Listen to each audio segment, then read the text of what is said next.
ठीक है। जब तो स्टार्ट करते हैं फिजिक्स सेकंड का चैप्टर नंबर 1। और भैया आज जो आ गए हैं सभी का स्वागत है, लेकिन रिक्वेस्ट यही है कि अपना रजिस्ट्रेशन करा लो। फॉर्म की भी दिक्कत आ रही है थोड़ा, क्योंकि शायद आप सभी लोगों को पता है कि थोड़ी सी समस्याओं में आ गए थे हम पिछले हफ्ते, तो फॉर्म वगैरह भी अवेलेबल नहीं है, लेकिन किसी पेज पर अपने नाम वगैरह आप लोग लिखा लीजिए। सही, पहली चीज ये सही। पढ़ाई बहुत अच्छी होगी और बड़ा उच्च क्वालिटी की होगी। मतलब आप लोग ऐसा समझ लीजिए कि नवाबगंज में ये लेवल है ही नहीं, लेकिन वही है कि बस अब जो भी बच्चे नए लाओगे तो एक दिन पहले हमसे पूछ पाएंगे, और ये जायज भी है। बिन बुलाए बराती की तरह मत, ठीक है, एटलीस्ट एक दावत तो हो। चलिए, चैप्टर नंबर वैसे ये 9 है और इंग्लिश में इसे कहा जाता है मैकेनिकल प्रॉपर्टीज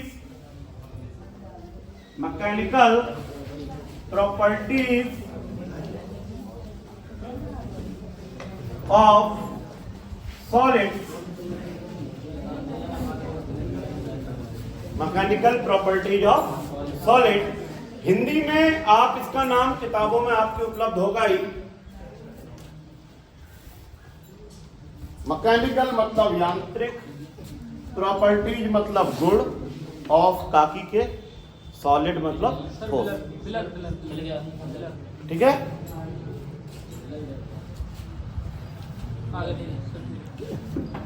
तो ठोसों के यांत्रिक गुण, लेकिन इसे कई किताबों में जैसे कि कुमार मित्तल ले लो या कई ऐसे राइटर्स हैं जिसमें इसका नाम प्रत्यास्थता भी है। ठीक है। चैप्टर का नाम डाल लीजिए, फिजिक्स सेकंड का आपका पहला चैप्टर है। लेकिन वैसे अगर देखा जाए क्योंकि चैप्टर 1 to चैप्टर 8 आपके फर्स्ट फिजिक्स का पार्ट है, फिजिक्स 1 का भाग है, लेकिन चैप्टर जो 9 है यहाँ से आपकी फिजिक्स सेकंड स्टार्ट होती है। ठीक है। तो चैप्टर स्टार्ट करें। हाँ है ना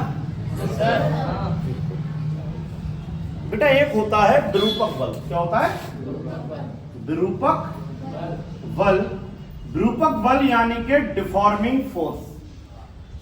क्या? Deforming force. ये क्या होता है डिफॉर्मिंग फोर्स? विरूपक बल एक ऐसा बल होता है जो किसी वस्तु के रूप व आकार को परिवर्तित कर दे। Deforming force is a force which can change shape and size of any object. विरूपक बल एक ऐसा बल होता है जो किसी वस्तु के रूप व आकार में परिवर्तित कर दे। ठीक है। अब विरूपक बल हटाने के बाद 2 तरीके के गुण पाए जाते हैं वस्तुओं में। विरूपक बल लगाने पर क्या होता है? वस्तु का रूप और आकार बदल जाता है। विरूपक बल हटाने के बाद यदि वह वस्तु अपने पुराने रूप व आकार को प्राप्त कर लेती है तो ऐसी वस्तु को कहा जाता है प्रत्यास्थ वस्तु। इंग्लिश में कह लो इलास्टिक बॉडी।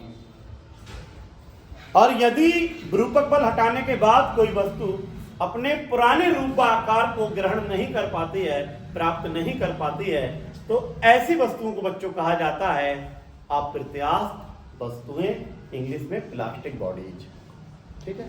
तो विरूपक बल क्या होता है? विरूपक बल एक ऐसा बल होता है जो किसी वस्तु के रूप व आकार में परिवर्तन कर दे। वैसे बल तो बहुत सारे होते हैं, वस्तु की स्थिति भी बदल देता है, वस्तु की गति भी बदल देता है ना। लेकिन जो विरूपक बल है बच्चों, वो क्या करता है? रूप और आकार, साइज एंड शेप, इनमें चेंज करता है। सही है। जैसे मान लो ये स्प्रिंग है, स्प्रिंग पे मैंने एक बल लगाया तो उसने क्या करा? स्प्रिंग के आकार में परिवर्तन कर दिया, साथ में इसके रूप में भी परिवर्तन कर दिया। तो ये स्प्रिंग पे मैंने बल लगाया, ये बल क्या है? विरूपक बल, deforming force, a force which can change size and shape of any object. अब यदि ये विरूपक बल मैं हटाऊंगा और अगर यह वस्तु अपने पुराने रूप आकार में वापस चली गई तो ऐसी वस्तु को कहा जाएगा प्रत्यास्थ वस्तु या elastic body. If a body regains its original size and shape after removal the deforming force, it is called an elastic body.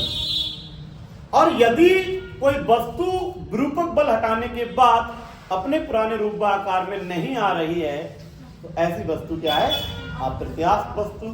If a body do not regain its original size and shape after removing the deforming force, it's called plastic bodies. तो पहली चीज तो हमने एकदम से ये clear कर ली कि प्रत्यास्थ वस्तुएं क्या होती हैं और अप्रत्यास्थ वस्तुएं क्या होती हैं। सही है बेटा, याद रखिएगा वैसे तो दुनिया में कोई भी वस्तु पूर्णतः ना तो प्रत्यास्थ है ना ही अप्रत्यास्थ है। सही है, बस कुछ वस्तुओं में प्रत्यास्थता का गुण बहुत ज्यादा होता है और कुछ वस्तुओं में अप्रत्यास्थता का गुण। आपने सुना होगा पूर्णतः प्रत्यास्थ वस्तुएं, perfect elastic body, perfectly elastic body and perfectly elastic body. सही है, पूर्णतः प्रत्यास्थ वस्तुएं, पूर्णतः अप्रत्यास्थ वस्तुएं। पूर्णतः प्रत्यास्थ वस्तुएं वह वस्तुएं होती हैं जो विरूपक बल के हटाने के तुरंत बाद इमीडिएटली और बिल्कुल एग्जैक्ट साइज और शेप को रिगेन कर लेते हैं, बिल्कुल तुरंत और पहले जैसा बिल्कुल 100% रिगेन कर लेते हैं। एक चीज होती है क्वार्ट्ज फाइबर। क्वार्ट्ज फाइबर को काफी हद तक प्रत्यास्थ माना जाता है, मतलब पूर्णतः प्रत्यास्थ की कैटेगरी में से रख सकते हो। वैसे दुनिया में कोई भी वस्तु पूर्णतः प्रत्यास्थ नहीं होती है। पहली चीज तो ये हो गई। अप्रत्यास्थ वस्तुओं में आप पैराफिन वैक्स ले सकते हो, सही है, गीली मिट्टी ले सकते हो, ये पूर्णतः अप्रत्यास्थ की कैटेगरी में रखी जा सकती है। वैसे मैं बता ही चुका हूं दुनिया में कोई भी वस्तु पूर्णतः प्रत्यास्थ या पूर्णतः अप्रत्यास्थ नहीं होती। बिल्कुल एकदम से क्रिस्टल क्लियर है कि प्रत्यास्थ वस्तुएं क्या हैं, अप्रत्यास्थ वस्तुएं क्या हैं। हाँ या ना बच्चों? डन? बिल्कुल। आज पहली बार मैंने क्या करा, मैंने सोचा जो क्लास है उसमें कैमरा लगा दूं। कैमरा अपना गरीबी रेखा वाला है मोबाइल का, ठीक है, और उससे भी ज्यादा गरीबी रेखा वाला है अपना बोर्ड। आजकल तो लोग यूट्यूब पे कौन से वो डिजिटल बोर्ड चल गए हैं उसका इस्तेमाल कर रहे हैं। अपना ऐसी मौज मस्ती लेने के लिए वीडियो बना ले रहे हैं, देखते हैं क्या बनता है ना। अगर कुछ बनता है तो अपने लोग भी लगा लेंगे और कुछ नहीं बनता है अपने ऑफलाइन में ही खुश है। ठीक है, चलिए अब हम लोग देखते हैं, लिखना कुछ नहीं है, समझना। अब हम लोग चलते हैं एक नए टॉपिक की ओर जिसे कहते हैं प्रत्यास्थता की सीमा। क्या कहते हैं? प्रत्यास्थता की सीमा, लिमिट ऑफ इलास्टिसिटी या इलास्टिक लिमिट। बेटा बड़ा ध्यान से सुनते रहिए, बड़ा अच्छे से याद हो जाएंगी चीजें, बड़ा अच्छे से इत्मीनान से सुनिए, है ना। लिखने का काम हम करा लेंगे, केवल एक्सप्लेनेशन पे काम कर रहे हैं आज हम, तो एक्सप्लेनेशन ही कराना है। ठीक है, कई लोग होते हैं अल्ट्रा कंजूस प्रो मैक्स। जैसे कोई भी ले लो, जैसे मोजा है, मोजे में लास्टिक होती है, उसे लगातार यूज करेंगे, सही है, तो 10-12 साल के बाद वो मोजा ऐसे झुल जाएगा, उसका मुंह ऐसे फैल जाएगा, तो बन जाएगा। ऐसा होता नहीं होता है? होता है। कुछ लोग कह रहे हैं मैं अपना अंडरवियर 6 साल से चला रहा हूं, तो अंडरवियर भी फैल गया। चलिए, और मजाक कर रहा हूं। होता क्या है कि अगर किसी वस्तु पे आप बार बार डिफॉर्मिंग फोर्स यानी विरूपक बल लगा रहे हैं, एक कंडीशन ऐसी आती है कि वो धीरे धीरे अपनी प्रत्यास्थता को खोने लग जाती है ना। तो किसी वस्तु पर लगाया गया विरूपक बल का वह अधिकतम मान जहां तक वह वस्तु प्रत्यास्थता के गुण को प्रदर्शित करती है, ठीक है, क्या कहलाती है? प्रत्यास्थता की सीमा। क्या कहलाती है? प्रत्यास्थता की सीमा। प्रत्यास्थता की सीमा क्या है? कि विरूपक बल का वह अधिकतम मान। मतलब आप बल लगा रहे हो बार बार, तो एक प्रत्यास्थ वस्तु भी धीरे धीरे अपनी प्रत्यास्थता को खोने लग जाएगी। हाँ है ना? ठीक है, तो एक मतलब विरूपक बल की वैल्यू होती होगी कि इतना लगाओगे, इतने बल तक ही ये वस्तु प्रत्यास्थ रह पाएगी, इसके ऊपर ये वस्तु प्रत्यास्थ नहीं रह पाएगी। हाँ या ना? तो प्रत्यास्थता की सीमा। ठीक है। इसके बाद अगर मैं बात करूं, एक है हुक। हुक पहले हम पढ़ाते थे हुक का नियम, बच्चे मिला के लिख लेते हुक्का, बोले हुक का नियम, हुक का नियम। वैसे हुक से आप परिचित होंगे, भैया ने एक बहुत बड़ी डिस्कवरी करी थी कोशिका की। किसने करी थी? हाँ, ये वही है, सही है। हाँ, देखिए हुक का नियम क्या है। अच्छा, हुक के नियम को समझने से पहले दो बातें और समझना है हमें। एक प्रतिबल समझना है, क्या समझना है, और एक समझना है विकृति। मैं हर बच्चे से, यूपी बोर्ड पढ़ने वाले हर बच्चे से एक रिक्वेस्ट करता हूं कि बेटा आप लोग चीजों को इंग्लिश में भी समझिए, क्योंकि आप किसी भी कंपटीशन के लिए जाएंगे, दुनिया के किसी कंपटीशन की तैयारी कर लीजिए आप, बेटा उस कंपटीशन में आपकी जो तैयारी के लिए बढ़िया कंटेंट है वो इंग्लिश किताबों में ज्यादा बेहतर है, हिंदी किताबों में उतना बेहतर नहीं है। मैं नहीं कहता आप इंग्लिश टू इंग्लिश पढ़िए, लेकिन जैसे मैंने प्रतिबल बोला तो आपको पता होना चाहिए प्रतिबल की जो इंग्लिश होगी स्ट्रेस।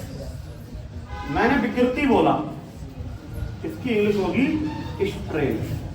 अब ये प्रतिबल क्या है बताइए। देखिए जैसे मान लो कोई चीज है, मान लो ये स्प्रिंग है कोई, सही है। इस स्प्रिंग पे आपने विरूपक बल लगाया, और विरूपक बल लगाने के बाद इस स्प्रिंग की थोड़ी सी लंबाई बढ़ गई, सही है। इसमें विकृति आ गई, इसकी लंबाई थोड़ी सी बढ़ गई। अब इस स्प्रिंग के अंदर एक इंटरनल रिस्टोरिंग फोर्स आ गया होगा, ठीक है। और वो इंटरनल रिस्टोरिंग फोर्स क्या काम करेगा कि जब मैं इस स्प्रिंग को खींचना बंद करूंगा तो वह फोर्स इस स्प्रिंग को उसकी पुरानी कंडीशन में वापस ले आए। तो ये होता है प्रतिबल। प्रतिबल क्या होता है? इंटरनल रिस्टोरिंग फोर्स कितना लग रहा है उसके एकांक क्षेत्रफल पे। सही है, नहीं आया समझ में आ रहा है? ये क्या है इसका प्रतिबल। और विकृति क्या होती है कि कितना परिवर्तन हुआ उसकी लंबाई में। लंबाई जाहिर सी बात है कुछ बड़ी थी, और उसकी प्रारंभिक लंबाई कितनी थी, ये क्या है सही है। हाँ या ना? बंद कर दो, वीडियो बंद कर दो।